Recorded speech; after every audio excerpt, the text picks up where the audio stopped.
1 second, so sorry. Petitioners, are y'all reserving time for rebuttal? Yes, we'll be reserving 2 minutes. Matters to present shall come forward to be heard. Pending before the court is cause number 20-0001, City of Balboa Bay versus Bluth, before Chief Justice Voss, Justice Allen, Justice Rispoli, and Justice Bryant. Petitioner may begin upon instruction from the Chief Justice. Hey, everyone, just 1 second. We've been informed that we need to wait just 1 minute before we can begin. Chief Justice Voss, Your Honors, Justices Allen, Rispoli, and Bryan, and may it please the court. My name is Jacob Matthew, and along with my co-counsel, Angelique Lee, I represent the petitioner, the City of Balboa Bay. This case illustrates the perverse incentive created when the plain meaning of the rules of procedure is disregarded. Here, respondents have sought not only a second, but a third bite at the apple, almost half a year after the appellate panel rendered judgment in our favor. At this time, and with this court's permission, we would like to reserve 2 minutes for rebuttal. The underlying case before this court involves two questions of law. The first assesses the duty of care an officer owes to the public in the immediate vicinity when he activates his lights and siren for his own personal benefit. The second is whether the Balboa Bay bag ban is preempted by the Solid Waste Disposal Act. That second question requires this court to assess. And finally, whether this court's jurisdiction extends beyond these merely procedural issues and over the previously explained substantive tort and preemption issues. We contend jurisdiction does extend beyond these procedural issues because the petition to this court was timely filed under Rule 53.7A1. Ultimately, we ask this court to reverse the en banc Court of Appeals and restore the panel's rendered decision. Turning to that first issue, there is no substantive ruling requirement, and so the Court of Appeals had jurisdiction over the permissive appeal. Typically, appellate jurisdiction only arises following a final judgment by the trial court. However, the legislature has recognized that in certain circumstances, the legal issues may be of such importance that they require immediate resolution by a higher court in order to preserve judicial resources, time, and the limited capital of the parties. And so the legislature enacted the permissive appeals statute, which allows appeals on otherwise unappealable issues if they involve controlling questions of law as to which there is substantial ground for difference of opinion, and where an immediate appeal from the order may materially advance the ultimate termination of the litigation. Are you saying that that is a different requirement than the substantive ruling requirement? Have the courts treated that as a different issue? No, Your Honor. So it's conceded here by all parties that the strict requirements of the permissive appeals statute have been met. The disagreement is over whether adhering to those strict textual requirements is sufficient, as all parties concede took place, or whether a novel inherent requirement should be grafted onto the statute, that permissive appeals involve a substantive ruling. Because where the text of the law is unambiguous, inherent requirements are bad policy and bad precedent. And second, because judgments on permissive appeals are not advisory opinions. Turning to that first point, although many Texas courts of appeals have found a so-called inherent substantive ruling requirement in 51.014D, this court should reject such a view. The legislative history of the statute makes it clear the law was intended to resolve claims efficiently and inexpensively. Opposing counsel will argue this substantive ruling requirement is necessary to achieve those ends, but critically, because that requirement appears nowhere in the plain text of the statute, it creates the possibility that parties who've otherwise strictly complied with the statutory requirements will face surprise, increased expense, and the possibility of dismissal at any stage of litigation. Essentially, I'm sorry, go ahead. Sorry, Your Honor. Essentially, where the text is unambiguous, the possibility of an appellate court legislating from the bench regarding any number of novel inherent jurisdictional requirements is a ticking time bomb, which can be triggered at any stage of litigation at the pleasure of a party on its decision. And the victims of such procedural abuse are those very parties who've otherwise strictly adhered to the statutory requirements in good faith. Indeed, the very petition before this court shows the potential of such inherent requirements to dramatically increase the cost of litigation, waste judicial resources, and violate the parties' interests in a speedy and final resolution of their claims. And so, despite opposing counsel's contentions, this inherent requirement frustrates the legislature's policy goals. Moreover, Even if this court disagrees with those policy reasons, it should still reject the substantive ruling line of authority because courts should not be allowed to legislate from the bench, especially when the plain text is unambiguous. Affirming the en banc court would sign off on such impropriety, inviting chaos. Where does this stop? How are the principles of certainty, predictability, and order promoted when any of the existing rules of procedure could be found amenable to some novel inherent jurisdictional requirement by a creative lawyer and a willing appellate judge? Are there any courts that have agreed with you that that there is no substantive ruling requirement or that it doesn't apply? No, Your Honor. Every court of appeals to have looked at this issue has found that a substantive ruling requirement exists, but that doesn't change the fact that the policy on aligning against such a substantive ruling requirement is still good policy. In fact, the only way to stave off chaos that would result from courts of appeals creating inherent requirements out of whole cloth is to hold that the only appropriate avenue for making such changes to plain, unambiguous statutes is legislative amendment. This court has an opportunity today to send a strong message to the courts of appeals, to all the courts of appeals that have addressed this issue, that such judicially created inherent requirements are impermissible as against fairness, policy, and reason. Turning to the next point, opposing counsel may argue that the inherent requirement is necessary to avoid violating the prohibition against issuing advisory opinions, but that argument is based on a misunderstanding of that doctrine. Article 2, Section 1 of the Texas Constitution does prohibit the issuance of advisory opinions, but the term advisory opinion has a very specific meaning, as this court held in Texas Association of Businesses versus Texas Air Control Board in 1993. An advisory opinion decides an abstract question of law without binding the parties and addresses only a hypothetical injury rather than remedying an actual or imminent harm. Here, there's no question that the dispute between the parties involves an actual imminent harm, and the opinion of the appellate panel involves a live controversy which bound both parties. And so that line of argument must be rejected wholesale.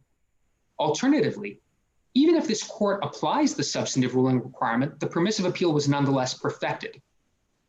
Opposing counsel may argue the petitioner's permissive appeal is unperfected, but that argument is unsupportable. There is nothing in this record which suggests the petitioner failed to fully brief the issues on appeal as required by the permissive appeal statute in Rule 28.3E4.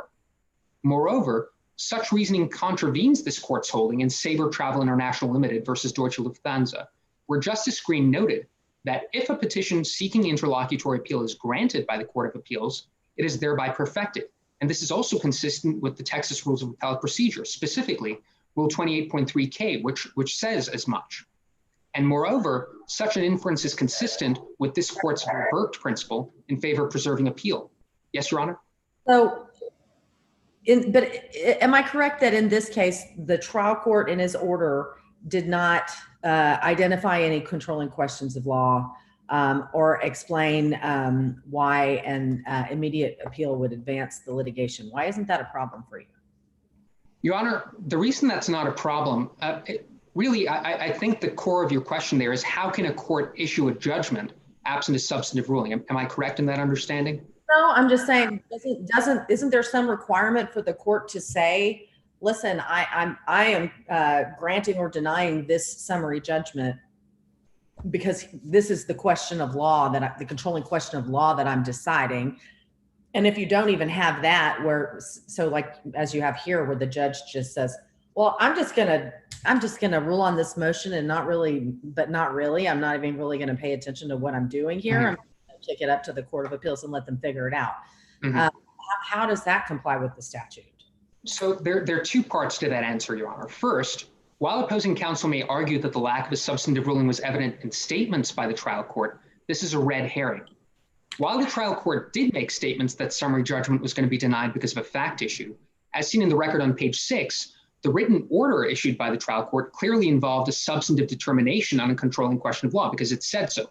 All the statute requires is that the order involves such a substantive ruling. Moreover, turning to the second part of, sorry, Your Honor. What did the order say? So what the order said was that it involved a controlling question of law as to which there was difference of opinion and which was important, its resolution was important to the state of Texas. And Your Honor, the reason why it's not necessary that involves a substantive ruling is because courts of appeals typically have to untangle factual and legal complexities. Summary judgment, for instance, is frequently denied without any further explanations, and it's expected that parties fully brief issues when appealing summary judgment. So much so that any issues not raised are considered waived, as the El Paso Court of Appeals held in Loeffler versus JP Morgan Chase Bank. Right. Well, because interlocutory appeals are not favored in the law, don't we have to construe this statute very strictly? Yes, Your Honor, and we agree. The statute should be construed strictly as the text guides us to. And what has happened here is that the judge and our clients have adhered to the strict requirements of the text. Moreover, given that this involves an extraordinary appeal, we would contend that any departure from the strict requirements of the text should be construed very strictly as well, as such as an inherent requirement. This brings me to my second issue. Mr. Matthew, before we go forward, may I? So if the trial court hasn't actually answered the controlling issue of law, how can the Court of Appeals decide whether or not the trial court has erred? Well, Your Honor, under the rules regarding permissive appeals, the courts of appeals are allowed to, in their discretion, deny permissive appeals where they believe that they're incapable of dealing with the underlying legal and factual issues. And here the Court of Appeals evidently believed it was capable of addressing those issues and untangling them, and the parties have fully briefed and argued these issues at every stage of the litigation, as they are currently before this court. And so any argument regarding an injury because of a lack of a substantive ruling is rendered moot. But this brings me to my second issue. The motion for en banc reconsideration was not timely filed because Rule 49.7 requires adherence to the requirements of Rule 49.5. This argument was raised by Chief Justice Stiles in the lower court and appears in full on the record on pages 13 and 14, so I will merely supplement that argument. Essentially, what's critical to understand here is that the Dallas Court of Appeals held in Cruz versus Ghani that a motion for en banc reconsideration is timely so long as it is filed while the appellate court retains plenary power. Critically, this created a procedural loophole that this court must resolve, and so this court must reject the majority holding in Cruz versus Ghani. The reason this procedural loophole exists is because every time an appellate court overrules a timely filed motion for en banc reconsideration, its plenary power is extended.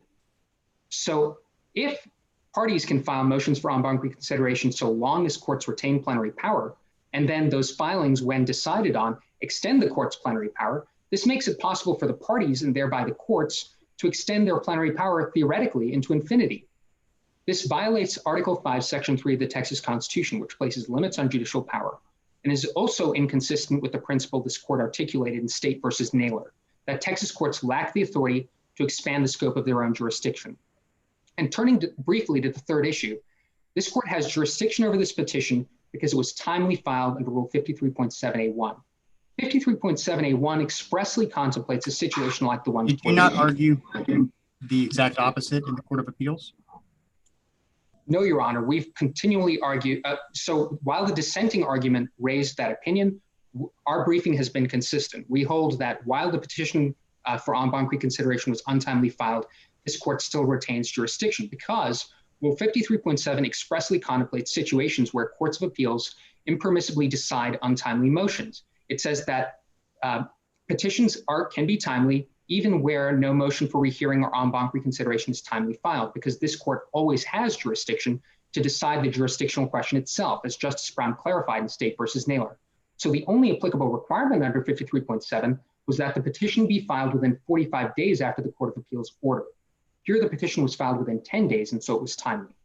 And for these reasons, we ask this court to reverse the en banc Court of Appeals and restore the panel's rendered decision. Thank you.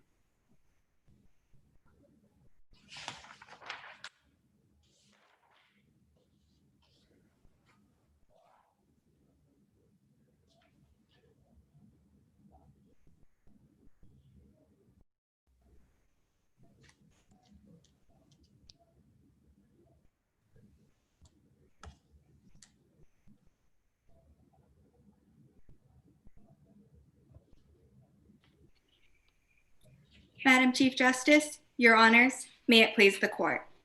My name is Angelique Lee, and I also represent the petitioner, the City of Balboa Bay. Today, I will address the third and fourth issues. First, whether the Balboa Bay bag ban, enacted solely for aesthetic purposes, violates the state statute dealing with solid waste management. And second, whether Officer Taylor owed Liesl Bluth a duty of care when he initiated on his lights and sirens at the same time Lucille slipped on a plastic bag. The answer to these questions is no, and this court should reverse the 15 Court of Appeals en banc decision. Turning to my first issue, the Solid Waste Disposal Act does not preempt the Balboa Bay bag ban.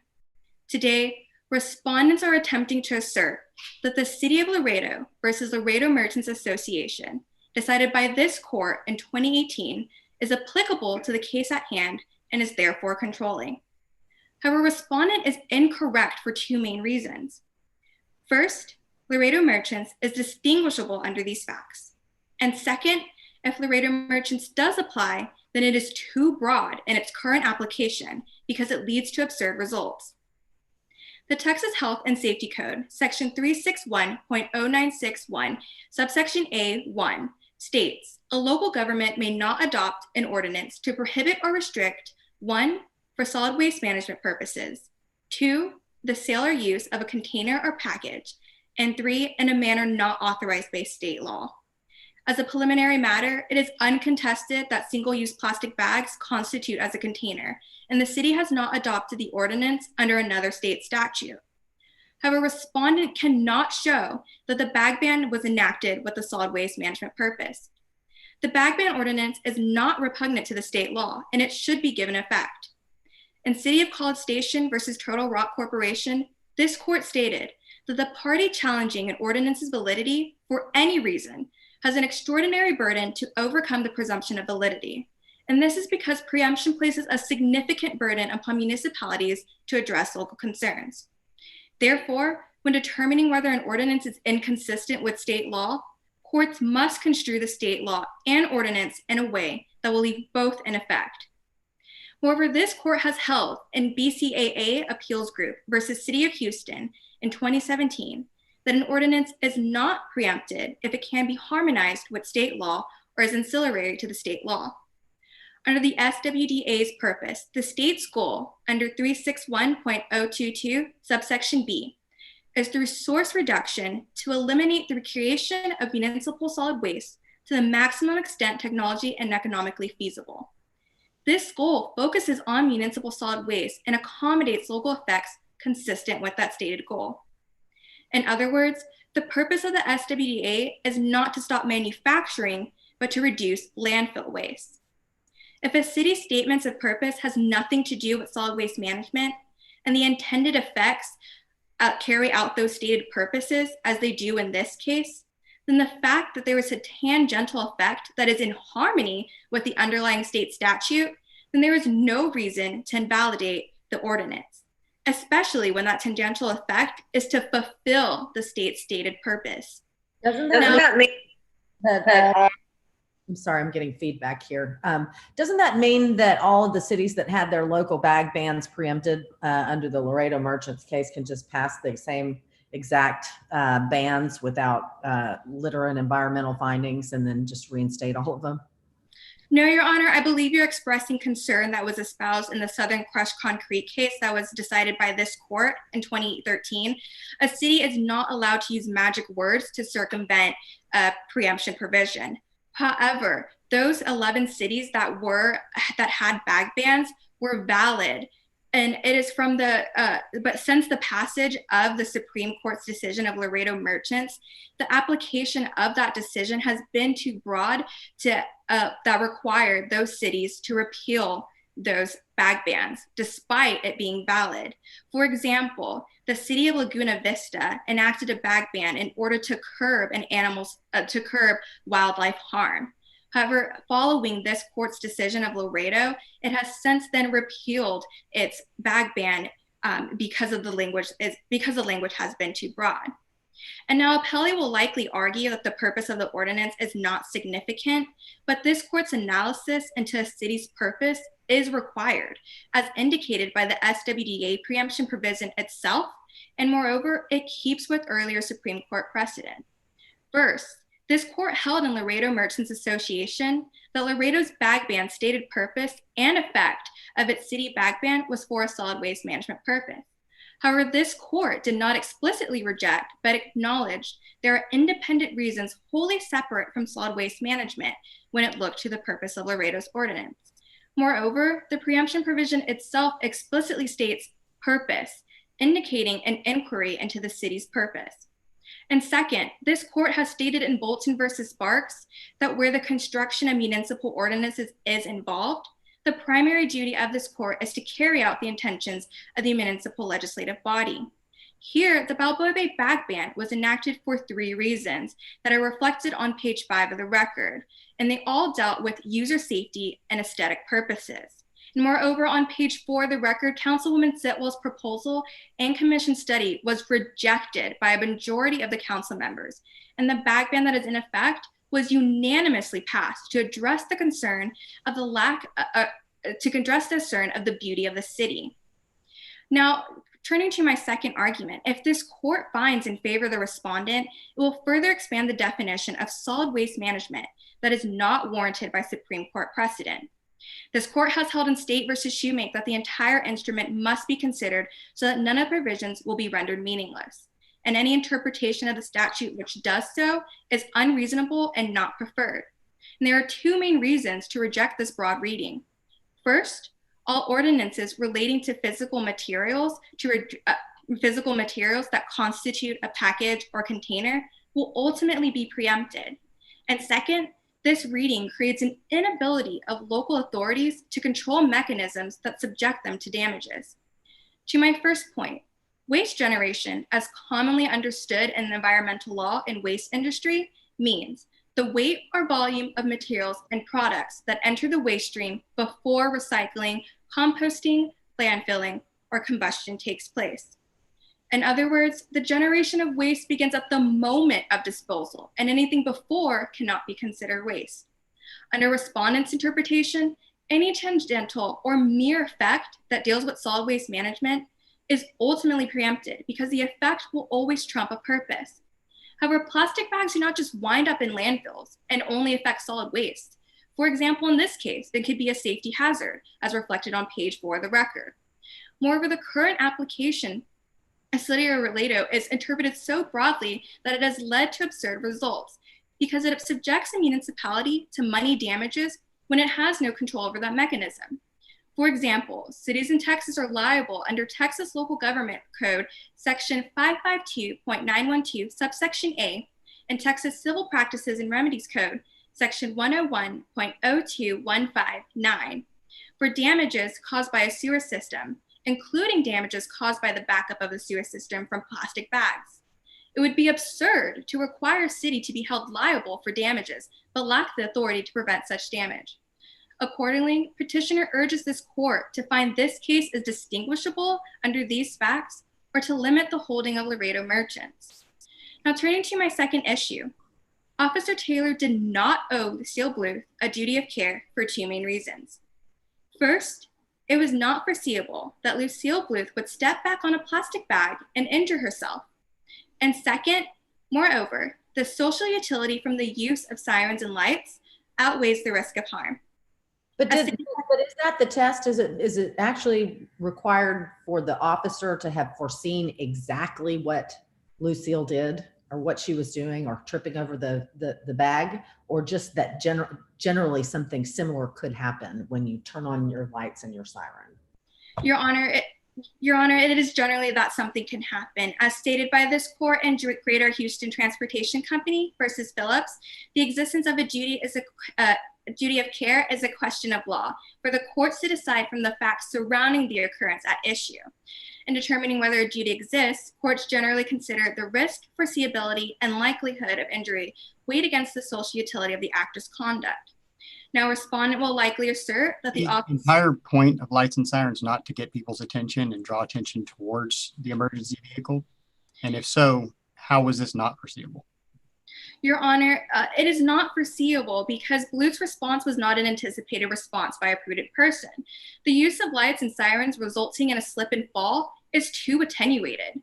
Warning lights and sirens are not to overwhelm, partially blind, or paralyze the responses of other drivers and pedestrians.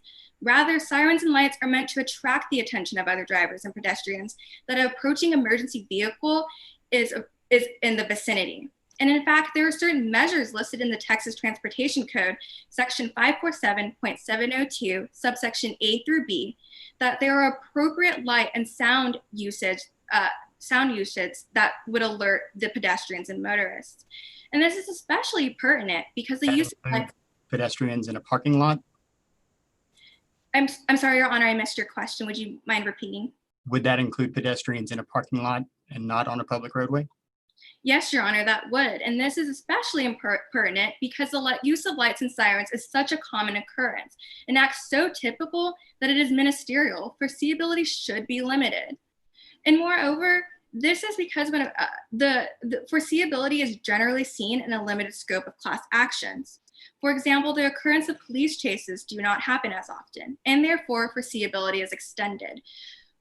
This court has found in Travis versus Mesquite that a police officer owes a duty of care to drive with due regard for the safety of all others using the highway when he chased a suspected criminal, and that led to an injury to other pedestrians. But isn't there a difference here that he wasn't doing this in the line of duty? Are you arguing he was doing this in the line of duty? No, Your Honor, it has been, Officer Taylor has admitted on page 3 of the record that he was not responding to an emergency. However, the question before the court today is whether we should attach a duty of care, the duty of care with the use of lights. And there is good reason not to do so. Because this court finding a duty of care would diminish the social utility for the use of lights and sirens. As stated by this court in UDR Texas Properties versus Petrie in 2017, courts also look to the unreasonableness of the harm by engaging in a risk utility analysis. And as such, the reasonableness of harm depends on the policy implications of imposing a legal duty upon another to protect against foreseeable conduct. But now, risk and can we not consider the fact that ordinarily these lights would be used or sirens would be used to signal some sort of an emergency or an accident, that the officer's on duty, he's activating to presumably stop a crime. But the officer didn't do that here, and shouldn't we consider the lack of utility here for his conduct to discourage officers from frightening people and causing harm for no reason than they're just frustrated by not getting out of the parking lot quick enough? Yes, Your Honor. I see that I am running out of time. Chief Justice, may I answer your question briefly conclude? Yes. Your Honor, yes, we would consider that a part of the social utility. However, if the courts start placing restrictions on the use of lights and sirens, it'll decrease the safety afforded to the public. And moreover, it is a reasonably difficult standard to implement. Lights and sirens are used by firefighters and first responders, EMS workers. Placing a duty of care places potential liability on all these people. And moreover, there are times when an officer may use his lights and sirens when he sees something that looks suspicious and not in responding to an emergency. And it is for these reasons that the petitioner asked this court to reverse the en banc decision and reaffirm the panel hearing. Thank you.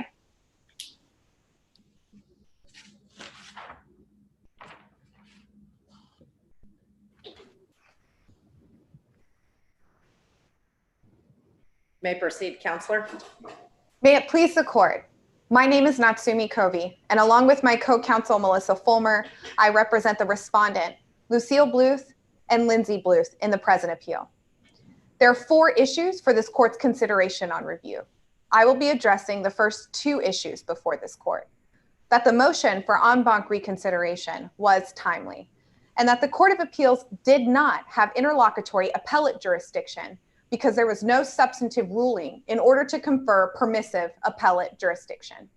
And should the court reach the merits of this case, Ms. Fulmer will demonstrate that this court should hold that the Balboa Bay's bag ban is preempted by the Texas Solid Waste Disposal Act, and that the petitioner did owe Bluth a duty of care. Your Honors, this court should affirm the decision of the 15th Court of Appeals in regard to the first 2 issues for the following 3 reasons. First, the plain language and liberal construction of Rule 49.7 renders the motion for en banc reconsideration as timely. Second, the city was required to provide a controlling question of law in order for the appellate court to obtain jurisdiction over the interlocutory appeal. And finally, Your Honors, the city's petition for review to this court has invoked the court's duty to review jurisdictional questions. Now, turning back to the first reason why this court should affirm the decision of the 15th Court of Appeals, that the plain language and liberal construction of Rule 49.7 renders the motion for en banc reconsideration as timely. There are two things that we ask this court to look to first when determining whether the motion for en banc reconsideration was timely. We would first ask this court to look at two different rules and the plain language of those two rules. First, we would look to Rule 49.7's plain language, and we ask this court to look at two different parts of that statute. First, the part of the statute or the rule that says the motion must be filed 15 days after the court's order. Now, the order language would be referring directly to the order which is denying the motion for rehearing. Now, the record on page 6 provides that the respondent filed a motion for en banc reconsideration 15 days after the panel issues its order denying the rehearing. If this court were to look to the strict language, the plain language of Rule 49.7, that 15-day language, we see that it was a timely filed motion specifically because of that plain language. Just to be clear, you're arguing that the petition for review, or that the motion was timely. Yes, Your Honor. Justice Bryan, we are arguing that the motion for en banc reconsideration was in fact timely. And we actually see the second part of this argument, Your Honors, refers to the when permitted language. Our position is when the en banc court took the motion, granted it, and made a substantive ruling upon it, that in itself was an implicit permission from that court that the motion for en banc reconsideration was timely. The when permitted language implicitly refers to the en banc court making this substantive ruling and dismissing the case for the want of jurisdiction based on the fact that they granted that motion for en banc reconsideration. If the Court of Appeals felt that if this filing was untimely, the en banc court could have simply not considered that motion. However, there is an implicit permission coming from the en banc court when exercising jurisdiction over this motion for en banc reconsideration. So are you saying that the petition for review was timely or untimely? Your Honor, our position is if this court were to determine that the motion for en banc reconsideration was timely, the city's petition for review was timely as well. However, there is a difference between the timeliness of the issue and the substantive requirements of that rule and of this order conferring the jurisdiction of the court to determine the substantive issues for the city's petition for review. So our position, Your Honor, is that if this court were to determine that the motion for en banc reconsideration was in fact timely, then yes, the timeliness of the city's petition for review is not in question.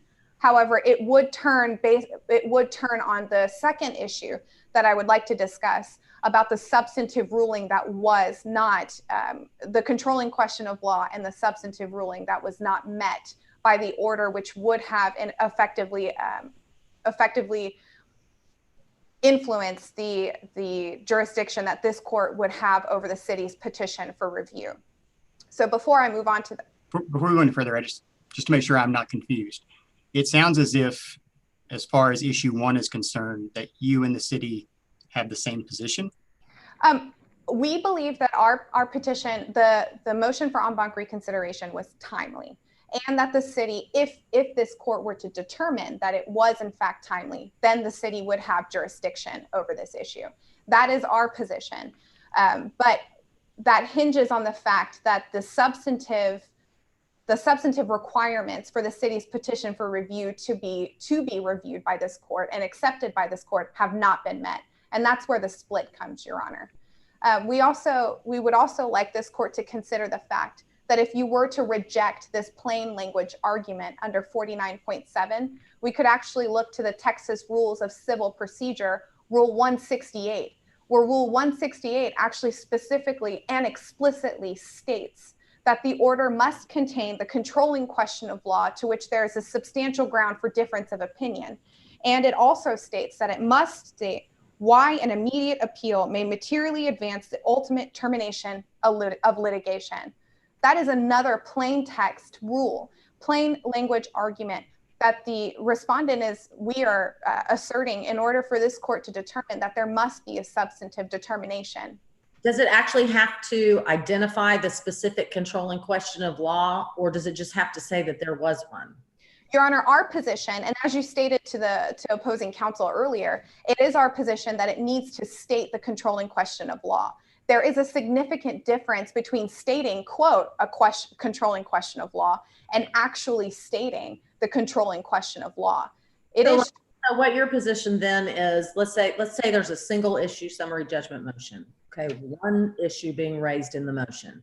Everybody knows what the controlling question of law is. Everybody knows exactly what issue needs to go up on appeal because there's only a single issue. Are you saying that the courts of appeals have to reject the permissive appeal if the order doesn't, essentially do overkill and spell out exactly what that controlling issue is? No, Your Honor. Our position is that at the least, the controlling question of law should be apparent from the record. And so as you stated, if there is this one substantive issue that hasn't been decided by the trial court, and the trial court has granted this order for permissive interlocutory appeal for the Court of Appeals to determine, yes, that could fall within the parameters and the jurisprudence of the Court of Appeals granting these types of orders because it is apparent from the record. However, our position here today is apparent from this record. I mean, weren't there single issue or two? There were two issues, right? Whether there was preemption, which seems like a straight up question of law, and then was there a duty? Same thing. So why are we not able to tell what the issues of law were from this? Your Honor, this court could possibly look at the record and state that there is a controlling question of law, but it is not apparent from the record.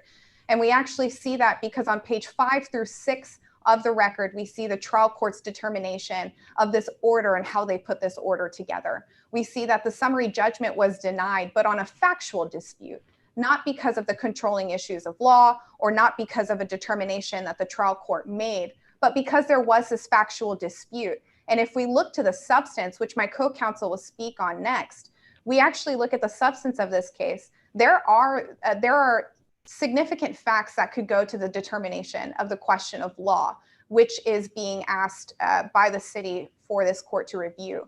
And so those factual disputes must be taken care of before they are in front of the Texas Supreme Court. That's exactly why a fact finder exists.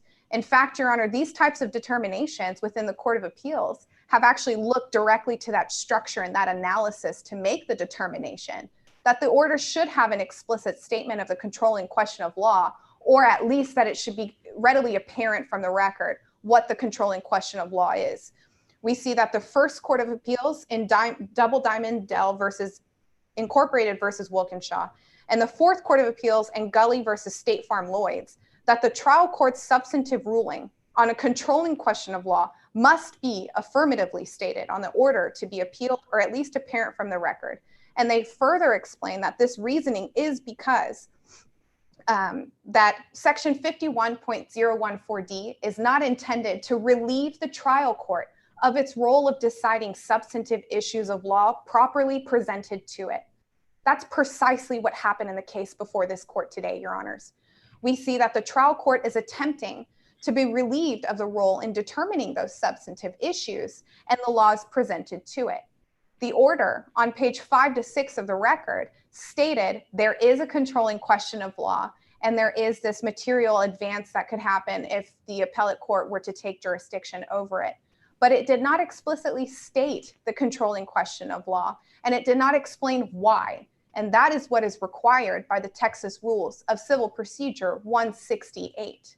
In imposing this ruling requirement, did the courts of appeals not look to the legislative history? Your Honor, there were some courts that referred to the legislative history, but most of the analysis within those courts did not get to that point, specifically because the plain language construction of the rules at that stage or within that court was enough for the court to make a determination that the plain language of the rule does in fact require these two requirements. And it does in fact require a substantive ruling or at least a controlling question of law as to which the appellate court would exercise its jurisdiction over. And so the legislative history could be referred to here, Your Honor. But as I stated earlier, there are two different things that we would ask this court to look at. We would ask this court first to look at the plain language of the rule. And if this court rejects the plain language argument, to look to liberal construction, just as this court has in its jurisprudence for any type of procedural type of question. The plain language coupled with the liberal construction that this court has continuously applied to procedural interpretations should construe any ambiguity in favor of preserving the appeal.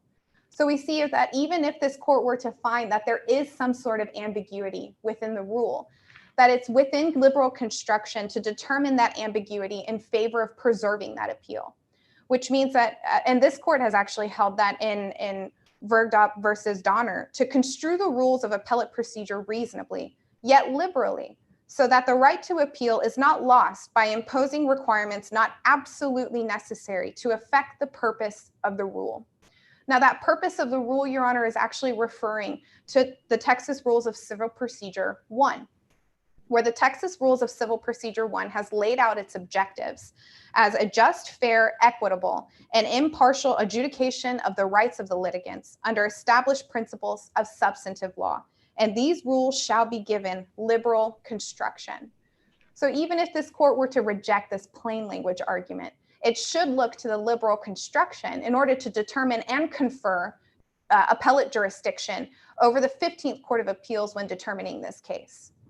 And if further, Your Honor, this court has held within its jurisprudence to never waver from the principle that appellate courts should not dismiss an appeal for a procedural defect when any arguable interpretation of the rules of appellate procedure would preserve the appeal.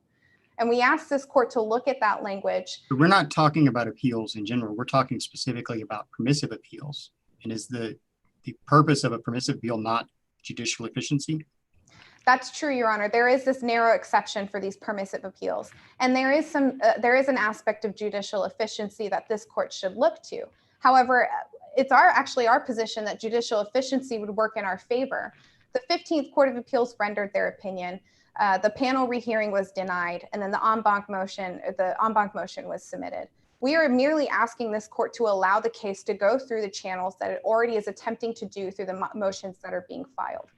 If this court is concerned about judicial economy, then the rules should be revisited altogether, because, as I stated earlier, the rules already provide this timeline that the respondent in this case adhered to. So the 15 days, and not only the 15 days, but the when permitted language for the motion for en banc reconsideration.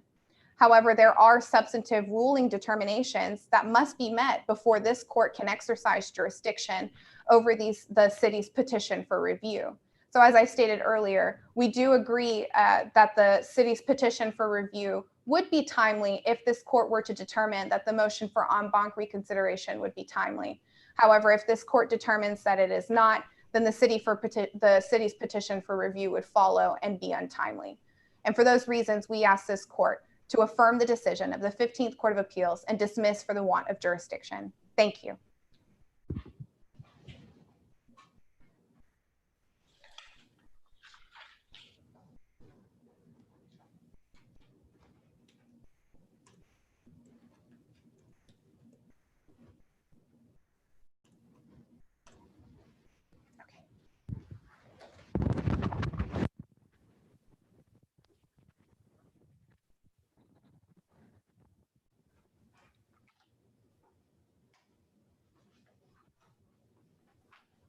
You may proceed.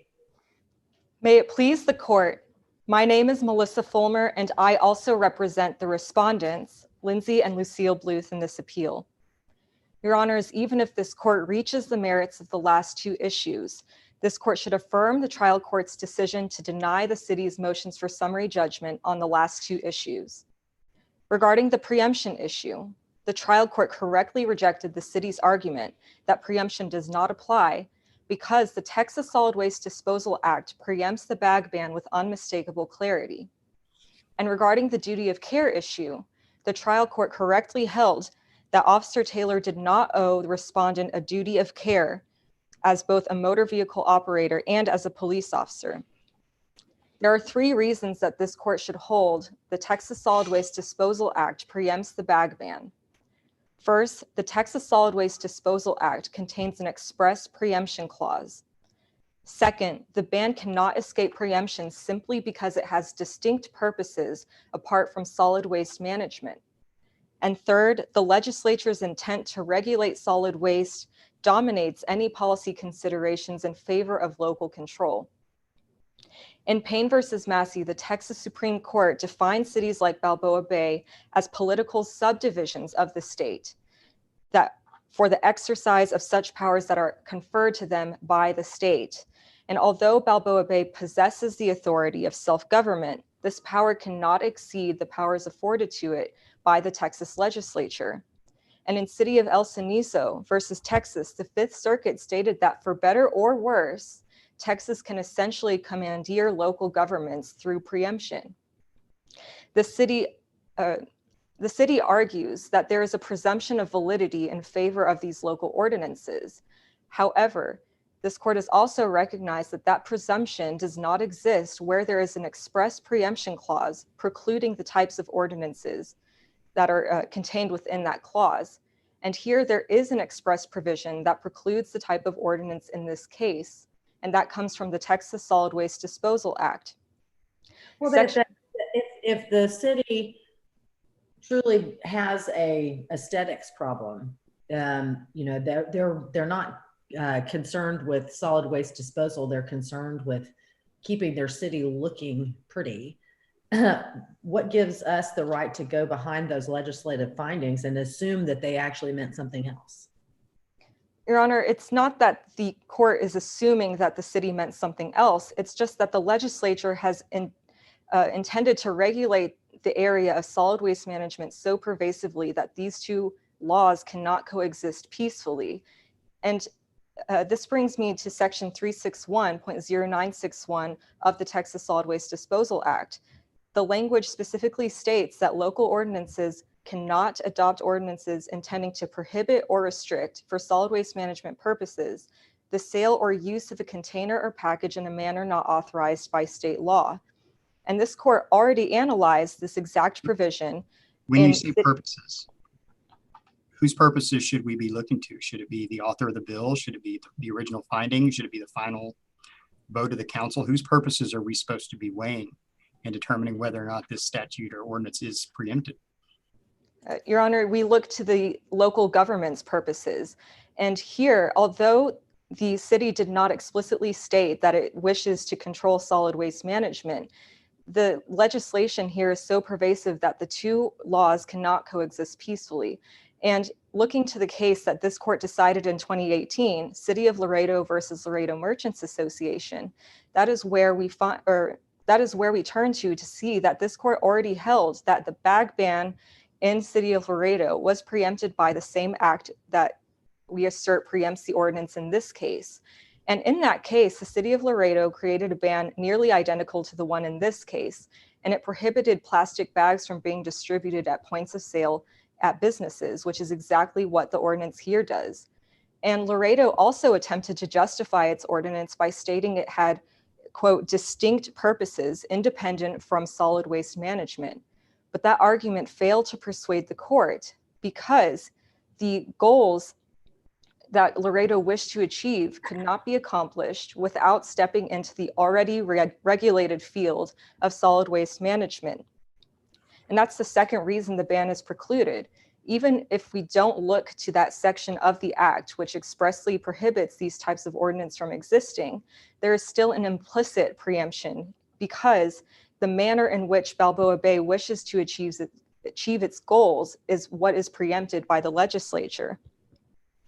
And Chief Justice Voss voices concern with opposing counsel that accepting the city's position in this case would essentially encourage other local governments from simply tacking on alternative reasons for these already precluded ordinances just to escape preemption. And as opposing counsel mentioned, the court has recognized that that is indeed a concern. And that is what happened in this case. Before unanimously agreeing that aesthetics were an issue, the council did entertain the idea that there were environmental problems in Balboa Bay that warranted creating a bag ban. But had the council not been confused by the presence of blue paint, perhaps that would have been the asserted purpose, and then there would be no question that this ordinance was indeed preempted. And further, even if the court accepted those alternative purposes as valid for adopting this type of ordinance, the ban is still preempted because it regulates the same conduct that is necessary to achieve its beautification. The act regulates the same conduct that is necessary to achieve the beautification and safety goals that the city wishes to obtain. It seems that in your argument, you're asking us to assume that anytime there's a bag ban in place, that regardless of the purpose stated by the city council, that we're to assume the purpose is for solid waste management. Is that correct? Your Honor, respectfully, we disagree that it's a presumption. And it really just follows with this court's jurisprudence that the legislature can put forth acts that regulate a certain subject matter so pervasively that they cannot exist. The court can recognize that the goals of aesthetic and safety are valid reasons to attempt to create more ordinances in favor of those goals. But in fact, multiple Texas cities had bag bans. And once this court decided its decision in Laredo Merchants Association, all of those cities voluntarily repealed their ordinances because they recognized that the legislature has intended to govern the area of solid waste management singularly. So if you're not arguing that there's a presumption that all bag bans are inherently preempted, could you articulate a single scenario under which a bag ban would not touch upon solid waste management? Yes, Your Honor. If a bag, it wouldn't be, a bag ban would carry with it an implication that it intends to regulate solid waste management. However, other ordinances have existed where they simply discouraged their use but did not outright ban. But however, looking to that language within the act, it says prohibit or restrict. So even then, if it was not an outright ban, if it still restricted the use of those bags, it still runs the risk of preemption. And why, just putting myself in the shoes of the legislature, why not just ban all bag ordinances? Why have this special language that specifically points out solid waste management? Why not just ban them all? Your Honor, the Texas legislature has tried to move forward with that steps.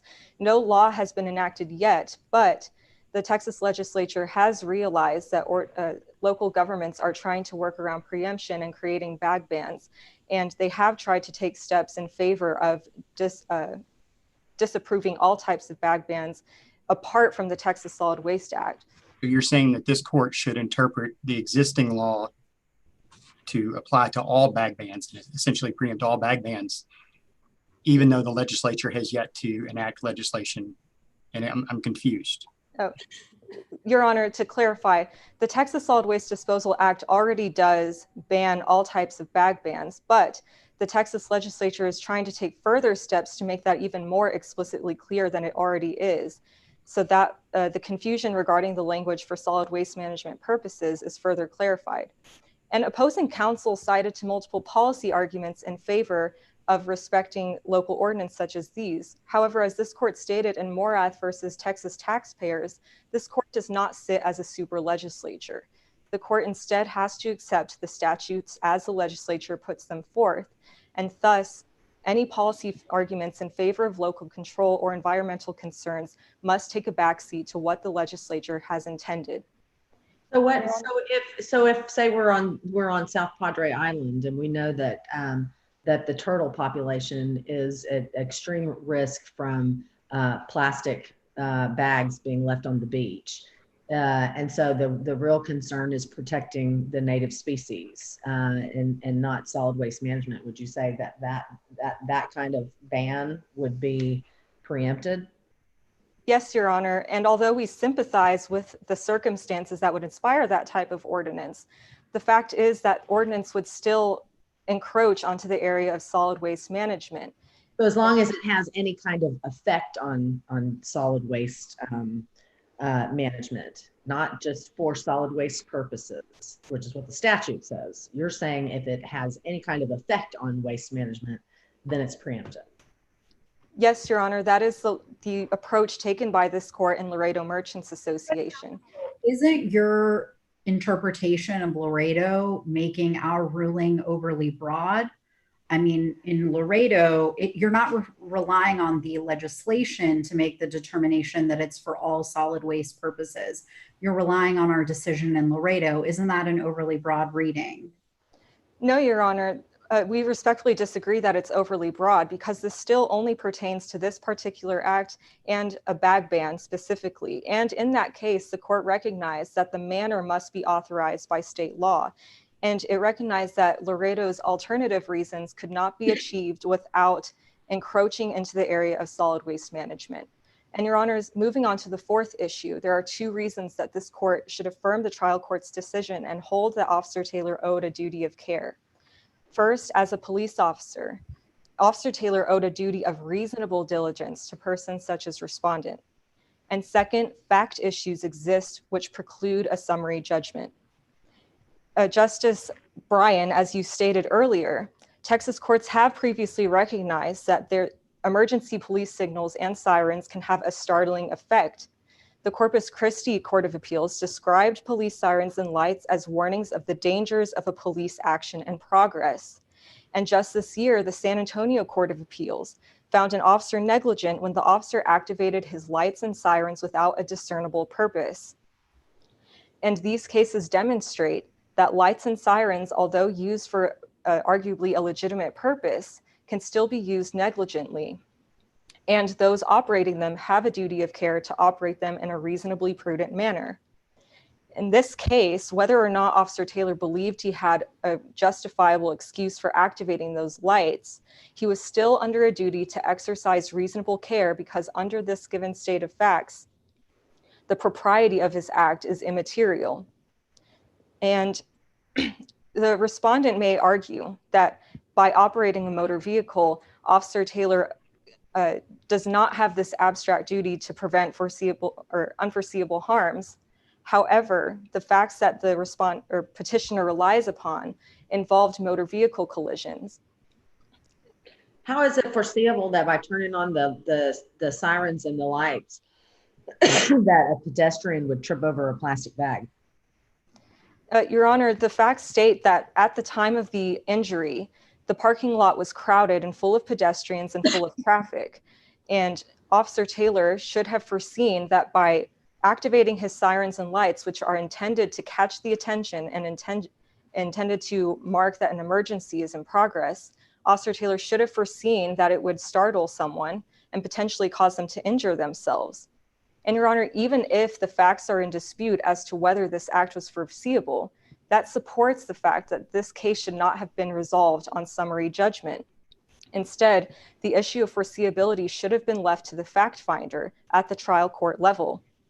This court recognized in Nixon versus Mr. Property Management that the movement for summary judgment has the burden of showing that no genuine issue of material fact exists.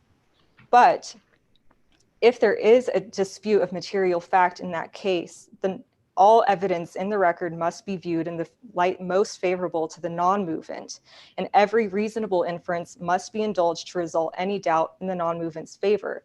And this court has recognized, and so have the lower courts, that where a fact issue regarding the fact question of foreseeability exists, ruling or determining duty on summary judgment is an inappropriate action. Instead, the case should be resolved at the trial court level for the finder of fact.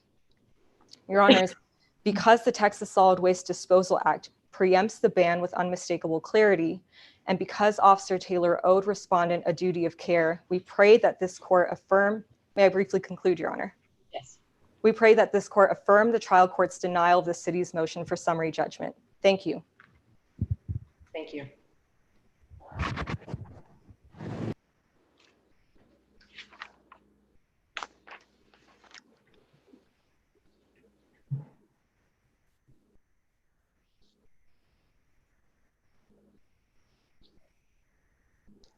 May it please the court, 2 points on rebuttal. Justice Bryan, you asked opposing counsel about the argument that this court should apply the Verburgt principle in favor of preserving appeal.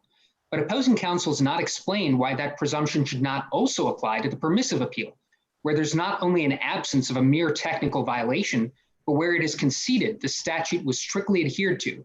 If the Verburgt principle applies to Rule 49.7, where the when permitted language is ambiguous, fairness dictates that it must also apply to the permissive appeal statute where the plain text imposes no additional jurisdictional requirements. Second, Justices Allen, Bryan, and Chief Justice Voss. Petitioner has conceded twice that there is no presumption against bag bans. And when you asked about the attenuated preemptive scope of the SWDA, respondent could not provide a convincing answer for what beneficial policies are advanced by the overbroad definition they've given the city of Laredo. And so we respectfully ask this court to reject that line of argument, reverse the en banc court, and restore the panel's rendered judgment. Thank you. Thank you.